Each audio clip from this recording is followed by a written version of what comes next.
But after this, we go from something horrifying to something hilarious.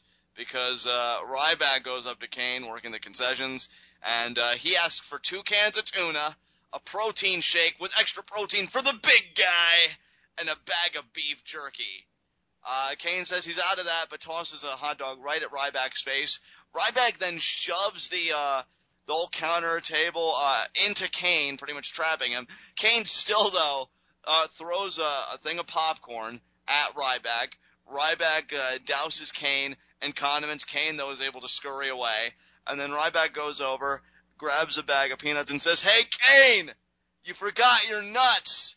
And then he laughs, and that's pretty much that. Pretty good stuff. Stupid. Yeah, that's right. He says stupid, and then he did the laugh. That laugh is probably my favorite laugh in WWE, because Curtis Axel, I haven't heard his laugh in some time. So I think Ryback takes the gold medal for now. And then after that, we get Renee Young backstage with Cena and Ziggler. Cena really put over Ziggler here, said, he got the job done, showed all the heart, all the fortitude. And then Ziggler gets some time. He says, I promised you, John, I promised Team Cena that I would give everything I had. I would give my last breath in order to survive. And I knew that facing the odds that I faced, we needed a miracle. And that miracle came in the form of a man named Sting. And then it looked like Dolph was going to continue to speak, but then Cena cuts him off, continuing to be, Captain Douchebag. And pretty much says exactly. And that brings us to tonight, because, the authority's gone. And that him and Ziggler are just going to take care of business with Seth Rollins and whoever his partners are. Yeah. So, with that said, we go to our main event. John Cena and Dolph Ziggler come out. Daniel Bryan follows. And then, Seth Rollins gets introduced by Bryan. And then Bryan, right in front of Seth Rollins, reveals the poll results. J&J Security, as Jamie Noble and Joey Mercury were deemed, came in with 93% of the vote. And then the other two got like 3 or 4% respectively. So yes, it is Seth Rollins, Joey Mercury, and Jamie Noble versus Dolph Ziggler and John Cena. It was a fun main event. They had one comedy spot where Jamie Noble, I think, got the tag, and he tried doing a double team with Noble, but they had a miscue where they bumped heads, and they attributed it to ring rust. After that, they got maybe a little bit of offense in on both John Cena and Dolph Ziggler. Seth didn't even really get that involved in this match, I don't feel like. He took the pot shot here and there, but he tried to keep his presence to a minimal extent. And ultimately, John Cena and Dolph Ziggler do clean house. Ziggler takes out, I want to say, Noble with a super kick. Cena nails the AA to Mercury. They get the win. They do a double cover and get the win. Seth gets out of dodge. He tries to leave, but then Bryan cuts him off, rolls Seth in the ring, and then Seth eats offense. I think he ate a super kick and an AA. Daniel Bryan rejoins them. They celebrate in the ring. And then they get cut off by a sound I was hoping we'd never have to hear again. Yeah, the anonymous Raw GM bleeps. Yes, and bleeps. And Cole seems a bit bewildered, as does everybody else. And then he's like, "Ladies and gentlemen, I have just received an email from the anonymous Raw general manager." Cole was enjoying this a bit too much, seeing as how he's a babyface commentator. And I really enjoyed his work last night, which is the disappointing thing of it all, because I went right back to wanting to punch him in the mouth, at least for a few seconds. And he says, I hate to cut off this celebration with you guys, but I wanted to say that the party is over, because next week, Cyber Monday, as it's deemed, order will be restored. And then it's just that ding sound over and over and over again, to the point where you just want to ask, okay, who the frick is spamming right now? And Cole just says, I can't do anything about it, and that's how the show closes. Yeah.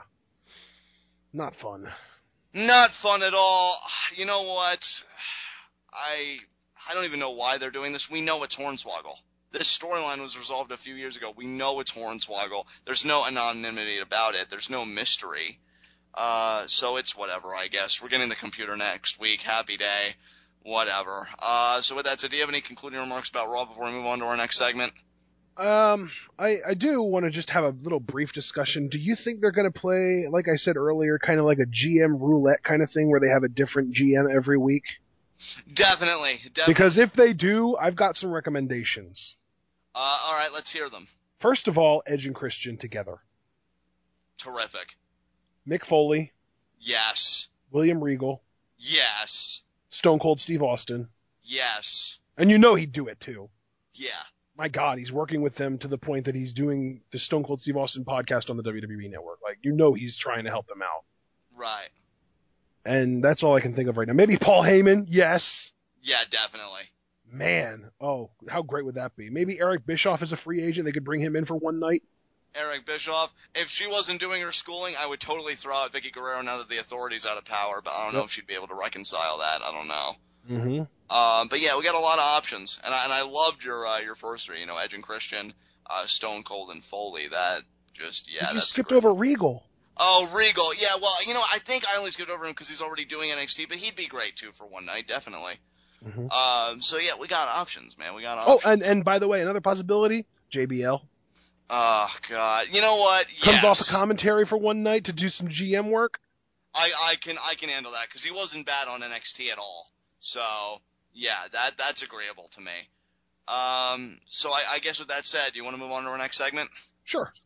All right, high spots and low shots. You know what? My low shot is just everybody who represented Team Authority. Because I just think they're in for a rough month. Whether they come out of it unscathed or not, I mean, they're still going to have to undergo the trials that they subjected everybody else to. And, it's clear that nobody is going to have their back now, at least for a good while. So, yeah, that's my low shot. Yeah.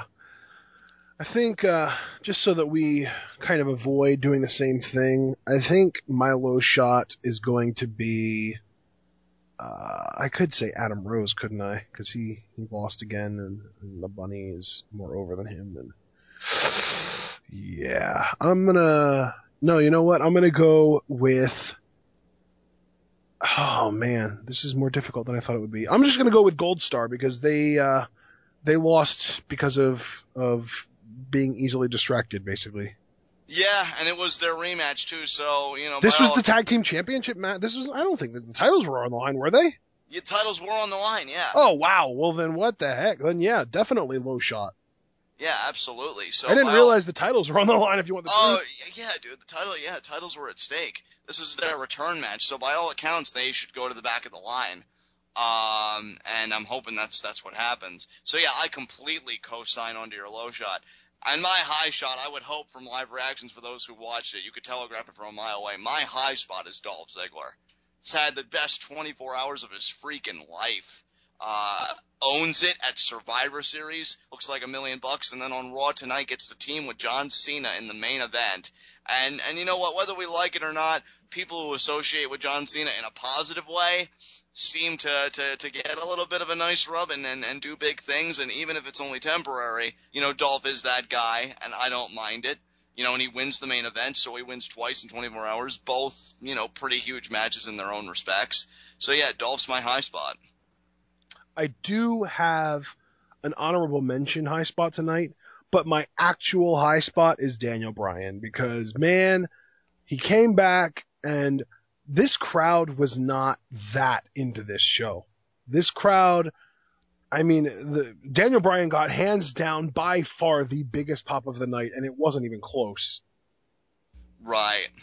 And this, to me, this just proves that he's right. He's over in the right way. Yeah. I think it's really telling when a guy can leave for whatever reason. In Bryan's case, it was a very, serious injury. And, come back and be just as beloved as when he was around on a consistent basis.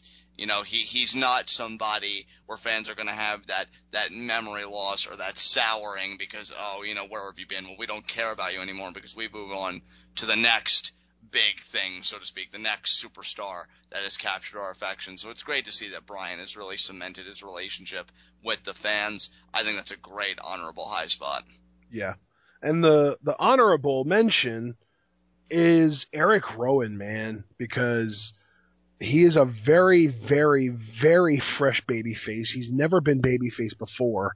And I'm going all the way back to freaking FCW, man. He has never been babyface in the WWE ever. unless you count that literally the last appearance on NXT. And even then, I don't think he was the babyface. I think Bray was the babyface, and he just happened to be a part of it. But Rowan as a babyface is shockingly effective, and if they go with the bully beater-upper kind of gimmick, he's going to be so hot in such a short amount of time, we won't even know what to do with ourselves. He's like Sheamus, but without the obnoxious accent. Yeah, Big Show even referred to him as Upside Down Sheamus in that segment. That was, and we've been calling him that for months, if not years now. We won our royalty check, Show. With that ironclad contract, we know you can pay. Yeah, really, he's getting paid more than anyone other than Brock Lesnar, according to that. And you know what? Like, that's another thing, too, I want to mention, too, your honorable high spot, with, of course, Daniel Bryan being in your actual high spot, so I get everything cleared up there. I think it's great that Big Show is his first big feud as a babyface. I think it's such a great fit because, Big Show, whether we care for him or not, he's put his time in the WWE. He's a name that you don't necessarily scoff at, especially, I think, when he is a heel. I think he could do quite a bit of good for Eric Rowan. I'm intrigued about where this program could go. I hope it leads to a match at Survivor Series that Eric Rowan wins. So I'm thinking that's where it will head. But for now, yeah, I love your choices tonight, dude. Excellent stuff. And with that said,